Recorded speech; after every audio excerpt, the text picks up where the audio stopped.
नमस्कार, मी राजेंद्र कुमार शिंदे. विजेंद्री न्यूज चॅनलमध्ये आपलं स्वागत. पाहूया ठळक घडामोडी.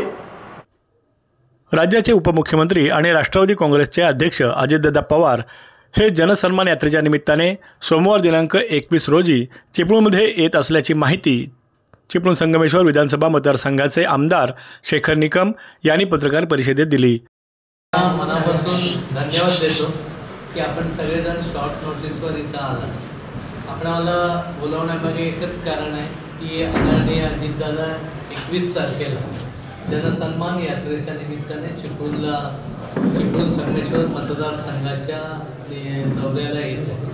साधारणपणे हा दौरा 3 वाजता ते सावर्ड्याच्या ठिकाणी हेलिकॉप्टरने लँड होते. सावर्ड्यातून आल्यानंतर जिथे 2-3 ठिकाणी स्वागत करत आम्ही बहादूर शेख व डॉक्टर बाबासाहेब आंबेडकरांना स्मरण करून त्यांच्या तिथे पुष्पहार अर्पण करून तिथून बाईक रॅलीने सभा आपली इंदिरा गांधी सांस्कृतिक केंद्राच्या समोर आहे तिथे येण्याकडे सुरुवात होईल. बाईकची रॅली असेल त्या माध्यमातून तिथं आल्यानंतर पहिल्यांदा छत्रपती शिवाजी महाराजांना पुष्पहार जे आपण नव्याने आता स्मारक बनवलं आहे त्याची पाहणी देखील करतील आणि ते बघितल्यानंतर जसा वेळ तिथे पुढे देवळात जाऊन आपल्याला सभेस्थानी येतील आणि ती साधारण 1.5 तासाची सभा होईल. 6 वाजेपर्यंत तिथे सभेचं स्थानी असते. त्याच्यानंतर महाविकास आघाडीच्या महायुतीच्या माध्यमातून तिथे काही लोकांना भेटीगाठी त्यासंबंधी चर्चा आणि या सगळ्या होतील. जाता सागरला नाना साहेबांच्या तिथे देखील जाणार एक्सप्रेसवर मॅडमना भेटतील. त्यानंतर मुस्लिम समाजाच्या हॉलला देखील त्यांची व्हिजिट आहे आणि तिथून 7 वाजता माटे सभागृहामध्ये वेगवेगळ्या संघटना आहेत, वेगवेगळे लोक आहेत, वेगवेगळ्या पक्षाचे लोक आहेत, त्याचबरोबर शेतकरी आहेत, आंबा बागायतदार असतील, काजू बागायतदार असतील, काजू प्रोसेसिंगशी निगडीत असेल. काही संघटनाने आमच्याकडे सांगितलं की आम्हालाही थोडा वेळ हवा. त्यामध्ये नमनचे कलाकार आहेत त्यांचं एक शिष्टमंडळ येणार आहे आणि इथं असलेले डॉक्टर असतील, वकील असतील किंवा ज्यांना त्याच्याशी निगडीत जे काम आहे मग आपल्या त्यामध्ये आपली संघर्ष समिती असेल किंवा ग्लोबल कोकणच्या माध्यमातून असेल किंवा जे लोकांना व्यापारी संघटना असेल ज्यांना भेटायचं असेल, ज्यांना शासनाच्या माध्यमातून काही कामं असतील किंवा अन्य काही असतील त्या संबंधित सगळ्यांना दादा तिथे भेटणार.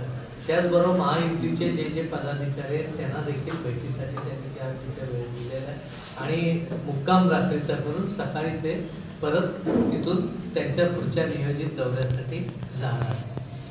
आदरणीय दादांबरोबर दादांच्या प्रमाणे प्रमुख उपस्थिती आदरणीय सुनीलजी तटकरे साहेबांची असणार आहे.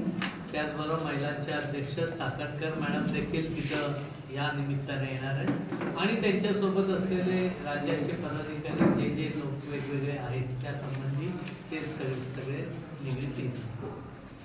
महाराजांच्या पुतळ्याला हार वगैरे घातल्यानंतर इंदिरा गांधी सांस्कृतिकच्या समोर आपली जाहीर सभा त्या संबंधी आहे. किती वाजता आहे ती बऱ्यापैकी 4:15 चालू होईल. 6च्या आत आपल्याला 6पर्यंत तुमच्या फक्त पक्षाचे की महायुतीच्या वगैरे पण नाही, ही जी आहे ती राष्ट्रवादी काँग्रेस पक्ष म्हणूनच आहे. परंतु संवाद साधत असताना सर्व पक्षीयांशी दादा तिथे संवाद साधणार आहेत. प्रमुख कार्यकर्त्यांचा देखील ते भेटणार. आता त्याचा 1-to-1 प्रोग्राम लगेचच्या लगेच येईल. त्यांच्याकडून ऑफिशियल आला की मी प्रसिद्धीला आपल्याकडे देतो. साधारण टेंटेटिव्ह मी आता जे सांगितलं त्या पद्धतीने आहे. डायरेक्ट यात्रा जी आहे ती राष्ट्रवादी काँग्रेस पक्ष म्हणून आपण मग अशा वेळी पक्षाची भूमिका आणि सगळ्या गोष्टी असतात त्याला मर्यादा थोडीशी असतात. त्यामुळे आपण त्यांना ज्यांना भेटायला येणार त्यांची तिथे मी माटे सभागृहामध्ये व्यवस्था.